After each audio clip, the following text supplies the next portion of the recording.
Ciao a tutti, oggi vi proporrò una ricetta super semplice e veloce da realizzare.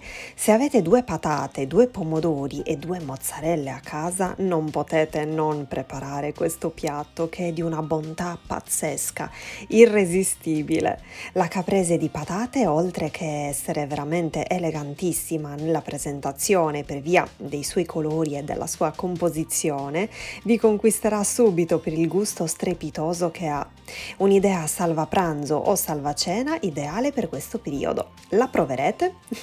Ci occorreranno due patate grandi che dovremo pelare con l'aiuto di un pelapatate e poi dovremo lessare per circa 15-20 minuti in acqua salata a vostro piacere. Io ne aggiungo giusto un cucchiaino. Le patate dovranno essere morbide tanto da riuscire ad entrare i rebbi della forchetta al loro interno, soprattutto a metà, così come vi sto mostrando in video, ma non dovranno essere troppo cotte, altrimenti poi non riuscireste a tagliarle a fette senza farle spappolare. Devono comunque mantenere la loro consistenza, tanto poi cuoceranno ancora in un secondo momento nel forno. Nel frattempo prepariamo il resto degli ingredienti, ossia due mozzarelle che dovremo tagliare a fette e due pomodori belli grandi di campo che dovremo tagliare anch'essi a fette sottili. Una volta che le patate poi avranno completato la cottura, attenderemo qualche minuto perché si freddino un poco, giusto per non ustionarci le dita, e poi le taglieremo a fette sottili con l'aiuto di un coltello a lama lunga, in modo tale da creare le fette perfette senza rovinarle, tra virgolette.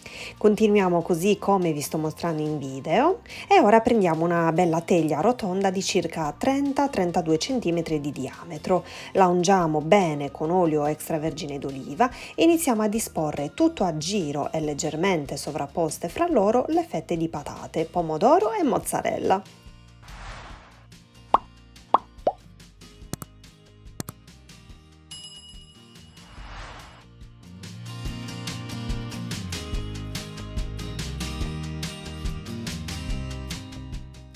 Carinissima, vero? La nostra caprese prende già forma e continuiamo così fino a completare tutto il giro. Se vi dovesse avanzare qualche fetta, niente paura, la sistemeremo così negli spazi vuoti, come vi sto mostrando in video. Completiamo il tutto poi con qualche giro di olio extravergine d'oliva, sale quanto basta, qualche caperetto, qualche acciuga, due foglie di basilico tagliate a pezzetti e sì, dimenticavo anche un po' di origano.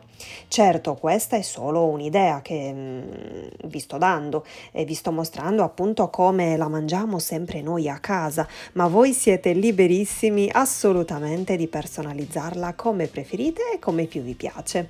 Ad esempio potreste mettere le olive nere, che buone, anche il tonno ci starebbe bene.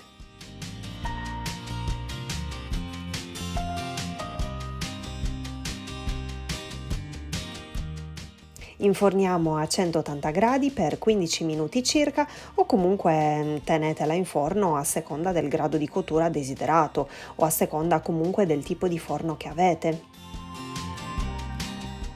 Ed eccola prontissima, la nostra caprese di patate, buona sia calda appena fatta che fredda o comunque tiepida. Avete visto che meraviglia? È buona, è colorata, profuma di estate, non ancora terminata e sembra una pizza con le patate, è superlativa. Vi consiglio di provarla al 100%, non ve ne pentirete. Spero tanto che questa ricetta vi sia piaciuta, spero che la proverete anche voi. Vi abbraccio forte forte e vi rimando ai prossimi video. Ciao!